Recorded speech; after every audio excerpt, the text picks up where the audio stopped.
پورا موقع دے رہے ہیں کہ یہ جب فیصلہ آ جائے. یعنی اگر ہم نے ٹرانسفر کا اتنی دیر اپلائی کیا ہوا ہے تو کم از کم فیصلہ تو کریں.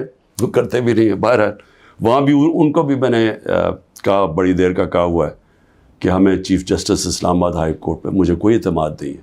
جب مجھے اٹھایا گیا وہاں سے, آپ سوچیں کہ مجھے غیر قانونی اور آئینی طور پہ اٹھایا گیا ان کی عدالت سے, اور انہوں نے اس کو لیگلائز کر دیا. یعنی اصل میں تو ان کو اللیگل کرنا چاہیے تھا. سپریم کورٹ کو تو جانے کی نوبت نہیں ہونی چاہیے تھی. ان کی عدالت میں بیٹھا ہوں, شیشے توڑ کے, ڈنڈے مار کے, وکیلوں کو مار کے, وہ بیچارہ رجسٹری اسٹاف ان کو ڈنڈے مار کے, اور مجھے گھسیٹ کے لے گئے وہاں سے ان کی عدالت سے. اور چیف جسٹس نے کچھ بھی نہیں کیا, بلکہ اس کو جائز قرار دے دیا گیا. اس کے بعد جو اس سے پہلے ٹرین کیس تھا, 3 ممبر بینچ بیٹھا, دو ججز نے واضح طور پہ کہہ دیا کہ مینٹینیبل ہی کیس. چیف جسٹس صاحب فیصلہ ہی نہیں کر رہے, وہ بھی لٹکائے ہوا ہے وہاں. اور ہمیں اعظم سواتی کو بہت اعتراضات تھے. انہوں نے لیٹر لکھا کہ مجھے اعتماد نہیں ہے آپ کے اوپر. تو نہ وہ اپنے آپ کو ریکیوز کرتے ہیں, نہ ادھر نیچے سے ریکیوز کر رہے ہیں.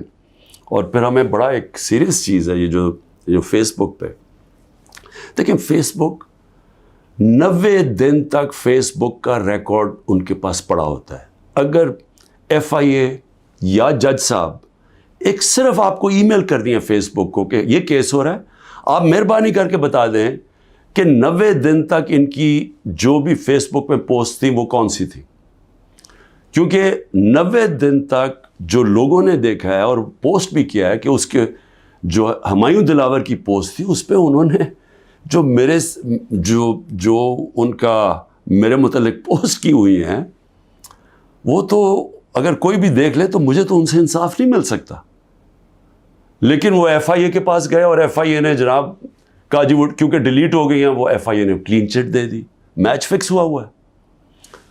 ابھی بھی اگر آپ کسی کو انصاف کی فکر ہے چیف جسٹس اسلام آباد ہائی کورٹ کی یا FIA کو, تو بڑا سیدھا ہے کہ ایک ای میل کریں اور فیس بک کو کہیں کہ ہمیں 90 دن کا دے. اس میں پتہ چل جائے گا کہ کیا دلاور صاحب مجھے انصاف دے سکتے ہیں یا نہیں دے سکتے. میں اس کے بعد دوسری بھی بات کرنا چاہتا ہوں, کیونکہ یہ تو اب دیکھتے ہیں, یہ بڑی تیز سپیڈ سے چل رہا ہے. اب دیکھتے ہیں آگے کیا ہوتا ہے. لیکن ابھی تک تو کوئی امید نہیں نظر آ رہی کہ جو فیئر ٹرائل ہوتی ہے وہ مجھے ملے گی, جو میرا رائٹ ہے. دوسری چیز یہ جو انہوں نے 2 بلز اسمبلی میں لے کے آئے بڑی تیزی سے, پتہ نہیں انہوں نے کتنے بل پاس کر دیے 1 گھنٹے کے اندر, کوئی 15 نئی لیجسلیشن لے آئے. وہ گورنمنٹ جو جا رہی ہے 15 لیجسلیشن, 8-10 لوگ بیٹھے ہوئے تھے اسمبلی میں. جمہوریت کا مذاق اڑا ہے, نہ وہ بل پڑھے گئے ہیں نہ کچھ ہے, جلدی سے, اور سارا بل کے پیچھے بدنیتی ہے. اور یہ جو 2 بلز انہوں نے انٹروڈیوس کیے ہیں, سیکریسی ایکٹ اور prevention of extreme violence act, یعنی یہ جو 2 بل ہیں یہ تو ایک قوم کو غلام بنا رہے ہیں. یہ تو اسٹالن کی USSR کے اندر اس طرح کے تو قانون بنتے تھے, یا نازی جرمنی میں بنتے تھے. لیکن یہ کسی آزاد معاشرے میں تو کوئی تصور بھی نہیں کر سکتا کہ انٹیلیجنس ایجنسی فیصلہ کریں گی, کسی گھر میں بھی گھس جائیں گی اور فیصلہ کریں گی کہ یہ گھر کے اندر کوئی دہشت گرد ہے, اور وارنٹ ایک جو ہوتا ہے گھر میں گھسنے سے پہلے آپ کو سرچ وارنٹ لینا پڑتا ہے, اس کے بغیر آپ گھس جائیں گے گھروں میں, کسی کے گھر میں بھی گھس جائیں گے اور کچھ بھی کریں گے, اور کسی کو ان کو روکنا نہیں چاہیے. تو یہ تو ایک ملک میں بالکل ہی غلاموں کو کنٹرول کرنے کے لیے ہو رہا ہے.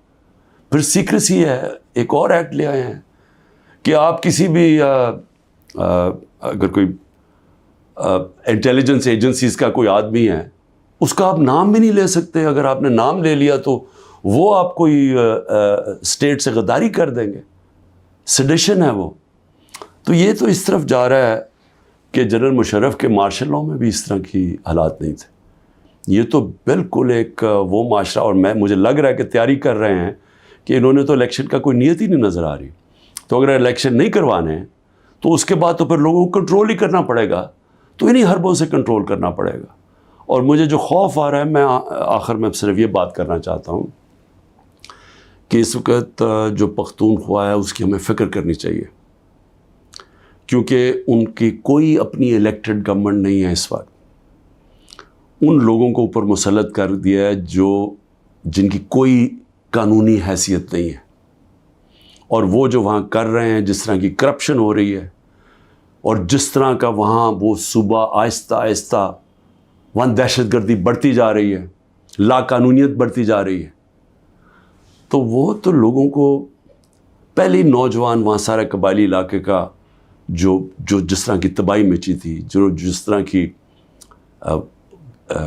قتل و غارت ہوئی ہے قبائلی علاقے میں، ڈرون اٹیک سے، ملٹری آپریشنز، اوپر سے طالبان ایک طرف، وہ دوسری طرف فوج، تو وہ جو لوگوں سے ہوا، جس طرح کی تباہی مچی وہاں، تو وہ تو اسی سے ابھی نکل رہے ہیں. تو اگر یہ اسی طرف چلا گیا پھر سے، تو مجھے تو سمجھ نہیں آ رہی کہ کیا جو اس وقت فیصلے کر رہے ہیں اس ملک کے، کیا ان کو اندازہ ہے کہ نیچے گراؤنڈ کے اوپر کس طرح کا غصہ اٹھ رہا ہے؟ کیا اندازہ ہے کہ جب وہ پولیس لائنز کے اندر جب 100 پولیس والے شہید ہوئے تھے، پتہ ہے نیچے سے کیا آوازیں آ رہی تھیں؟